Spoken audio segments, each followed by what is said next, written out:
جی اس وقت ہم شاندار چوک میں موجود ہیں اور ہمارے ساتھ جناب لال خان صاحب موجود ہیں جو چنگچی والے ہیں.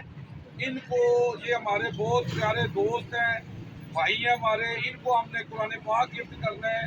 قرآن پاک ایک ایسی کتاب ہے جو اللہ کے ہاں محفوظ ہے اور اللہ نے اس کی قسم دی ہے کہ اس کو کوئی بدل نہیں سکتا. اگر ہم اس پر عمل کریں تو ہماری زندگی بدل سکتی ہے. میں کیا بیان کروں رسول اللہ صلی اللہ علیہ وسلم کی شان میں. اللہ نے سب کچھ نازل کر دیا ہے قرآن میں.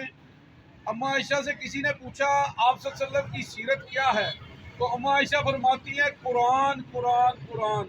آپ صلی اللہ علیہ وسلم فرماتے ہیں قرآن پڑھا کرو، قرآن پڑھا کرو، یہ قیامت کے دن تمہاری سفارش کرے گا.